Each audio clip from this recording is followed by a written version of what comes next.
Good morning 12th class. कैसे हैं आप सभी?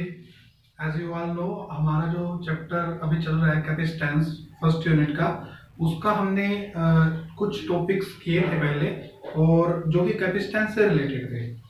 लेकिन अब जो आज हमने टॉपिक करने हैं वो थोड़ा सा कैपेसिटेंस से आपको अलग लगने वाले हैं। लेकिन जब आप कैपेसिटेंस को स्टडी करेंगे तब आपको पता चलेगा कि ये टॉपिक्स हमारे लिए पढ़ने भी इम्पोर्टेंट थे। तो हमने कुछ कैपेसिटेंस के बारे में पढ़ा था कि कोई बॉडी जो है, कोई कंडक्टर है, वो चार्ज को स्टोर कर सकता है। तो आज हम डाइलेक्ट्रिक्स के बारे में पढ़ेंगे और उसके बाद जो नेक्स्ट लेक्चर रहेगा फिर से हम कैपेसिटेंस के ऊपर ही आएंगे। तो आज हमने डाइलेक्ट्रिक्स के बारे में पढ़ना है। डाइलेक्ट्रिक्स भी एक तरह के मटेरियल्स ही होते हैं, जैसे कंडक्टर होता है, इंसुलेटर्स होते हैं, तो ये भी एक तरह की कैटेगरी है मटेरियल्स की। लेकिन क्या होता है कि जो डाइलेक्ट्रिक्स होते हैं ये कंडक्टर जितने तो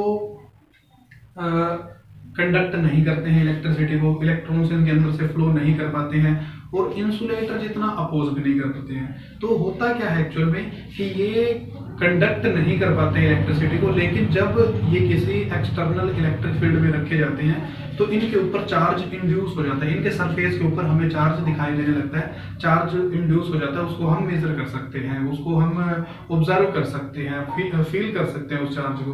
तो वो जो चार्ज होता है उसकी हमारे लिए कुछ कंसेप्ट्स में इंपॉर्टेंस बढ़ जाती है। तो उसी के बारे में हमने स्टडी करना है। तो डाइलेक्ट्रिक्स क्या होते हैं?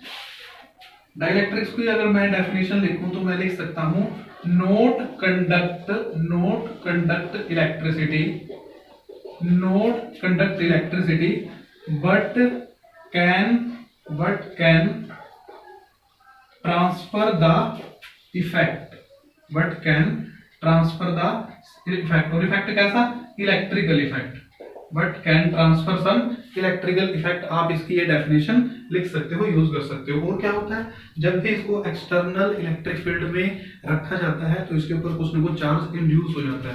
तो कह सकते हो कि charge induced on the surface, charge induced on the surface when placed in external electric field। तो इस तरह से आप इसकी डेफिनेशन समझ सकते हो कि ये कंडक्टर जितना कंडक्ट नहीं करता है और इंसुलेटर जितना पैसिव भी नहीं है। ये कुछ इलेक्ट्रिकल इफेक्ट को एक जगह से दूसरी जगह, अपने एक एंड से दूसरे एंड तक ट्रांसफर कर सकता है जब किसी एक्सटर्नल इलेक्ट्रिक फील्ड में रखा जाता है। तो उन्हीं सभी चीजों को हमने ऑब्जर्व करने हैं। तो आज हम उसको स्टार्ट करने से पहले इसके कुछ टाइप्स देख लेते हैं। इसके दो टाइप्स होते हैं, एक होता है पोलर और एक होता है नॉन पोलर। सपोज मैं पहले आपको बता देता हूँ पोलर डाइलेक्ट्रिक्स। पोलर डाइलेक्ट्रिक कौन से होंगे? अब जैसा कि नाम से ही पता है कि पोलर कौन से होते हैं, जिसके कुछ पोल्स हों, एंड्स हों जिसके। तो दो एंड्स या तीन एंड्स या कितने भी हो, तो जो एंड्स होंगे तो वो पोलर बन जाएगा। जिसके एंड्स नहीं होंगे, पूरी तरह वो स्फेरिकल ही रहेगा, तो वो क्या बन जाएगा? वो नॉन पोलर बनेगा। तो पोलर की अगर आपने डेफिनेशन लिखनी है तो क्या लिख सकते हो? Molecules in which centre of mass of positive charge does not coincide with center of mass of negative charges। तो इसका मतलब आप क्या लिख सकते हैं कि जो सेंटर ऑफ मास है पॉजिटिव चार्जेस का, वो कोइंसाइड नहीं करता है centre of mass of negative charge. तो ऐसा मॉलिक्यूल जिसमें centre of mass positive charge का अलग जगह पे है और जो नेगेटिव चार्ज का सेंटर बनेगा वो अलग जगह पे है। सपोज जैसे H2O है, इसका एक बहुत अच्छा एग्जांपल H2O बन जाता है। ठीक है, H2O का अगर आपने केमिकल स्ट्रक्चर पढ़ा हो +1 क्लास में तो कैसा होता है? ये यहाँ पर एक एटम यहाँ पे, एक एटम यहाँ पे और एक एटम यहाँ पे, ये दोनों किसके हैं? हाइड्रोजन के हैं। ठीक है, हाइड्रोजन पे कैसा होता है? पॉजिटिव। और ये ऑक्सीजन का हो गया, ऑक्सीजन पे कैसा चार्ज होता है? नेगेटिव। ठीक है, तो इस तरह से इनके बीच में जो बॉन्डिंग होती है वो आप ऐसे दिखा सकते हैं। तो अगर आप पॉजिटिव का दोनों, ये पॉजिटिव यहाँ पे, एक पॉजिटिव यहाँ पे है, तो पॉजिटिव का सेंटर ऑफ मास देखेंगे तो पॉजिटिव का सेंटर ऑफ मास कहाँ पे आएगा? इन दोनों के बीच में। तो ये हो गया पॉजिटिव का सेंटर ऑफ मास। अगर दोनों को हटा के एक जगह हमने चार्ज मानना हो तो हम कहाँ मान सकते हैं? यहाँ मान सकते हैं। और नेगेटिव तो है ही एक जगह पे है। तो इस पूरे मॉलिक्यूल में आप देखो एक नेगेटिव यहाँ पे है, पॉजिटिव यहाँ पे है। तो इसको मैं अगर शॉर्ट फॉर्म में चार्ज की फॉर्म में ही लिखूं तो इसको इस तरह से लिखा जा सकता है, पॉजिटिव नेगेटिव, सेम चार्ज है दोनों एंड्स पे, बट एक जगह पॉजिटिव है एक जगह पे नेगेटिव है, इनके बीच में कुछ डिस्टेंस है। तो इस तरह की जो आपने कोई स्ट्रक्चर पढ़ा था तो आप उसको याद कीजिए। ये क्या होता था, ये डाइपोल ही तो होता था, तो हम इसको क्या बोल देते थे, डाइपोल बोल देते थे। ठीक है, यहाँ पर इसको क्या बोलेंगे, पोलर मॉलिक्यूल बोलेंगे, क्योंकि इसके दो पोल्स हैं, नेगेटिव और पॉजिटिव चार्ज इसके आप अलग अलग देख सकते हो। तो ये जो डाइपोल बना है तो कुछ ना कुछ इसका डाइपोल मोमेंट भी रहेगा, तो उसको हम लिख देंगे डाइपोल मोमेंट। और उसको किससे रिप्रेजेंट करते थे, डाइपोल मोमेंट स्मॉल पी से उसको रिप्रेजेंट किया जाता था। तो ये हो गए पोलर डाइइलेक्ट्रिक्स, क्लियर हो गया। उसके बाद बात करते हैं नॉन पोलर डाइइलेक्ट्रिक्स की। Non polar dielectrics, non polar dielectrics. तो यहाँ पर डेफिनेशन लिखने की अब जरूरत नहीं है, क्योंकि यहाँ तो आप सीधा सीधा अंदाजा लगा ही सकते हो कि जहां पर सेंटर रहेगा पॉजिटिव चार्जेस का वहीं पर ही सेंटर कोइंसाइड करेगा किसका, नेगेटिव चार्जेस का, यानी कि कोई भी एंड्स नहीं रहेंगे। तो इस तरह का जो इसका स्ट्रक्चर अगर मैं बना के दिखाऊं तो मान लो ये कोई मॉलिक्यूल है, पॉजिटिव चार्ज का सेंटर यहाँ बन रहा है तो नेगेटिव का भी यहीं पर ही बनेगा। पॉजिटिव और नेगेटिव दोनों एक ही जगह पर रहेंगे, दोनों का सेंटर एक ही जगह पर बनेगा, इसलिए इसको आप नॉन पोलर बोल सकते हो। कोई भी पोल आपको दिखाई नहीं देगा, सिमिलर स्ट्रक्चर जो है वो हर जगह से इसका आपको मिलेगा। तो यहाँ पर अगर आप देखें तो नेट जो डाइपोल मोमेंट है, डाइपोल तो यहाँ बन ही नहीं रहा है, तो डाइपोल मोमेंट यहाँ पर क्या रहेगा, जीरो। डाइपोल मोमेंट जीरो है अगर यहाँ पर external applied electric field zero, बाहर से कोई इलेक्ट्रिक फील्ड आपने अप्लाई नहीं कर रखा है, तो ये क्या रहेगा, है कि जो इलेक्ट्रिक फील्ड है अगर वो जीरो रखा जाएगा तो जो पोलर नॉन पोलर डाइइलेक्ट्रिक्स हैं उनका जो डाइपोल मोमेंट रहेगा वो जीरो हो जाएगा।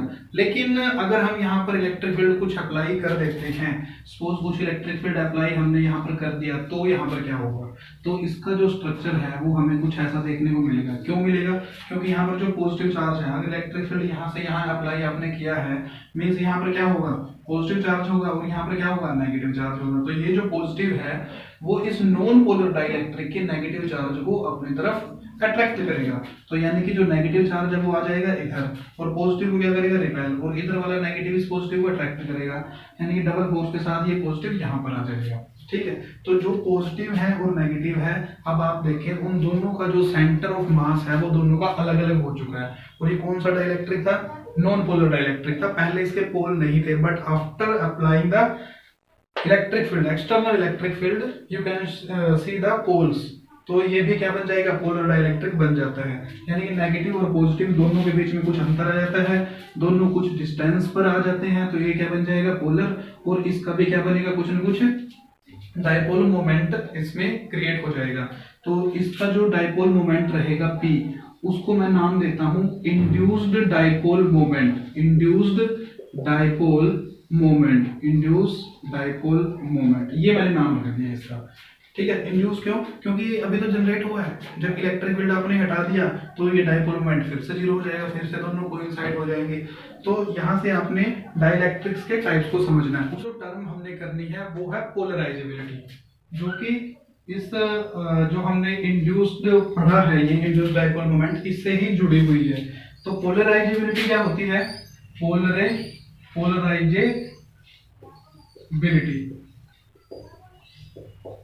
पोलराइजेबिलिटी क्या होती है, देखो पोलराइज, जैसे आपने ये पढ़ा कि पहले ये नेगेटिव पॉजिटिव का जो सेंटर है वो अलग नहीं था, लेकिन जब आपने इलेक्ट्रिक फील्ड एक्सटर्नली अप्लाई किया उसके बाद ये पोलराइज होना शुरू हो गया, उसके बाद ये इंड्यूस होना शुरू हो गया, जो चार्जेस हैं वो अलग अलग होने शुरू हो गए।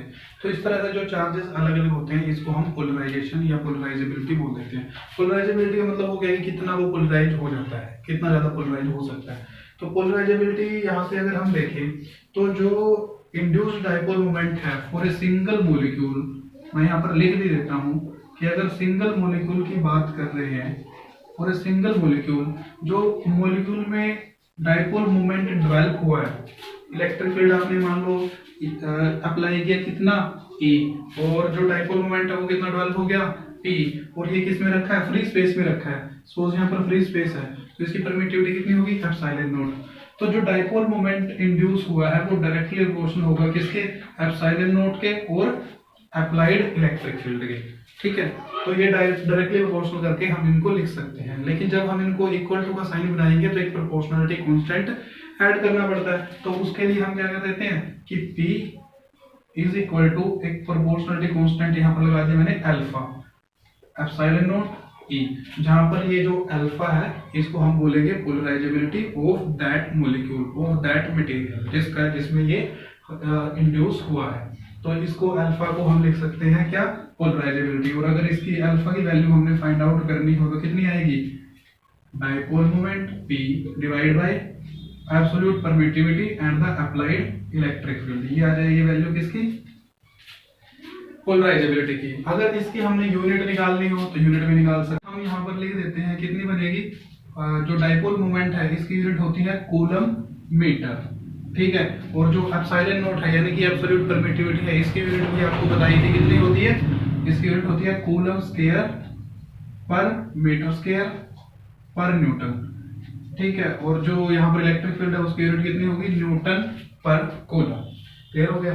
तो यहाँ से अगर देखें ये कूलम की पावर -1 है, ये ऊपर जाएगा 1 हो जाएगी, स्क्वायर हो जाएगा, इसके साथ कैंसिल हो जाएगा, ये कैंसिल हो गया। न्यूटन से ये न्यूटन कैंसिल हो गया। मीटर की पावर कितनी है, -2, ऊपर जाएगा +2, एक पावर पहले से ही है। तो जो अल्फा की यूनिट हमारे पास बचती है वो कितनी होगी, metre cube. Metre cube will be the unit of our polarizability. Clear हो गया।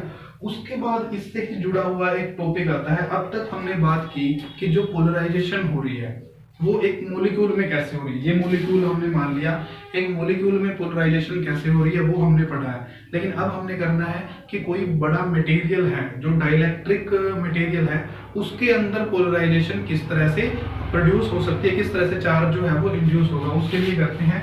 तो मैं यहाँ पर टॉपिक लिख देता हूँ डाई इलेक्ट्रिक पोलराइजेशन। पोलराइजेशन या इसको आप लिख सकते हो पोलराइजेशन इन डाइलेक्ट्रिक्स। पोलराइजेशन इन डाइलेक्ट्रिक्स या डाइलेक्ट्रिक पोलराइजेशन किसी भी तरीके से आप लिख सकते हो।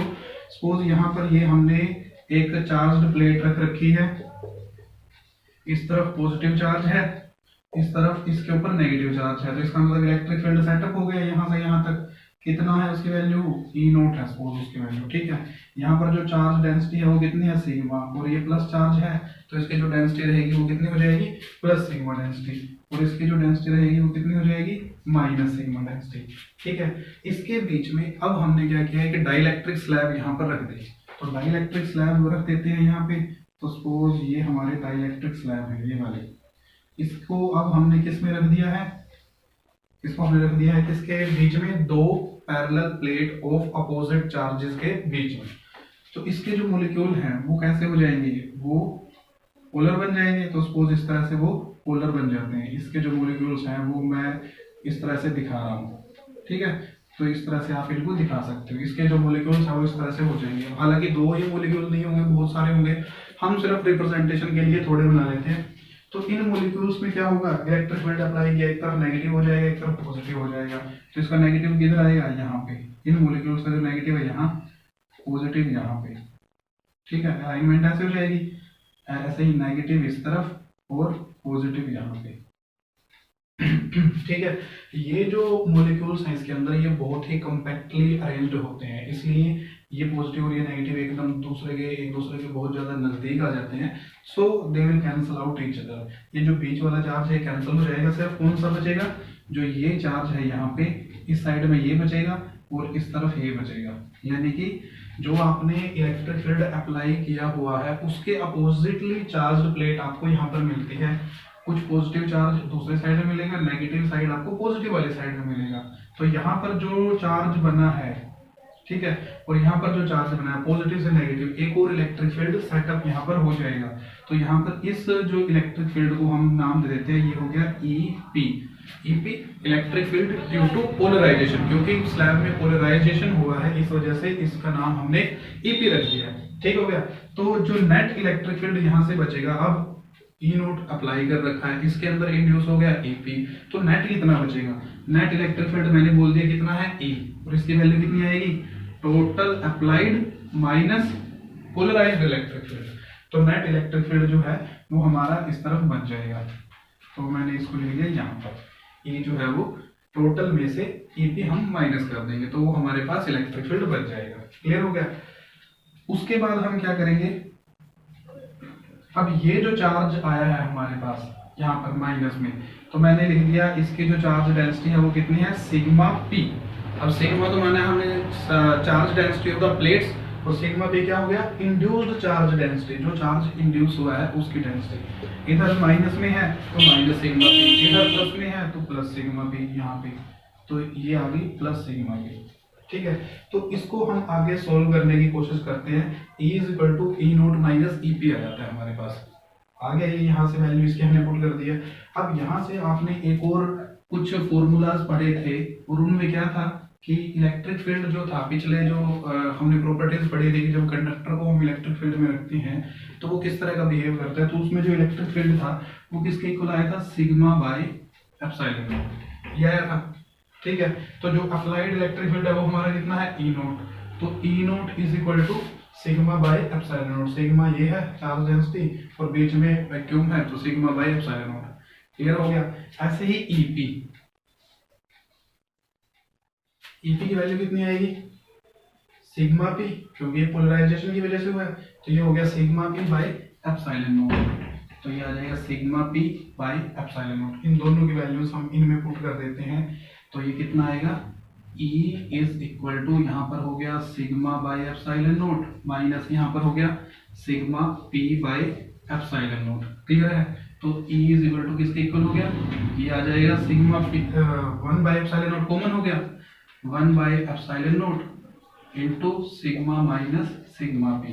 ठीक है, ये इसको दोनों के डिवाइड में करके भी लिख सकते हैं, तो मैं इसको ऐसे लिख दे रहा हूँ sigma minus sigma P divide by epsilon note. ये आएगा आपके पास इलेक्ट्रिक फील्ड, जो नेट इलेक्ट्रिक फील्ड की वैल्यू बचेगी वो आपके पास कितनी आएगी, sigma minus sigma P divide by epsilon note करके आएगी। ठीक है, तो यहाँ से आप क्लियरली देख सकते हैं कि जो इलेक्ट्रिक फील्ड की वैल्यू है, जो अप्लाइड इलेक्ट्रिक फील्ड की वैल्यू थी ई नोट, वो कितनी थी, सिग्मा बाय एप्सिलॉन नोट। जो बचे हुए रिड्यूस्ड वैल्यू इलेक्ट्रिक फील्ड की वो कितनी है, sigma minus sigma P by epsilon note. ये दोनों टर्म वही है लेकिन सिग्मा में से कुछ माइनस हुआ है। इसका मतलब क्या है कि डाइलेक्ट्रिक स्लैब रखने से जो नेट इलेक्ट्रिक फील्ड है उसकी वैल्यू कम हो गई है, रिड्यूस हो गई है। क्लियर है, तो यहाँ से हम ये एक अपना कंक्लूजन निकाल सकते हैं कि डाइलेक्ट्रिक स्लैब रखने से दो पैरेलल प्लेट्स के बीच में जो इलेक्ट्रिक फील्ड था पहले उसकी वैल्यू कम हो जाएगी due to the dielectric slab polarization. उसके बाद आपने एक और पढ़ रखा है, डाइलेक्ट्रिक कांस्टेंट पढ़ा था या रिलेटिव परमिटिविटी भी पढ़ी थी। उसमें क्या था फॉर्मूला, ई नोट बाय ई। ये आपको ध्यान होगा, ये फर्स्ट चैप्टर में ही हमने पढ़ा था फोर्स वाले केस में, इलेक्ट्रोस्टैटिक फोर्स। तो के किसकी वैल्यू कितनी आती है, के की E naught by E, applied value of electric field divide by reduced value of electric field, या electric field in vacuum divide by electric field in any medium. तो ये मीडियम है, यहाँ पर वैक्यूम है, वही केस बन गया ना ये। तो हम इस जो हमारा ये फॉर्मूला है इसको के की फॉर्म में लेके आते हैं।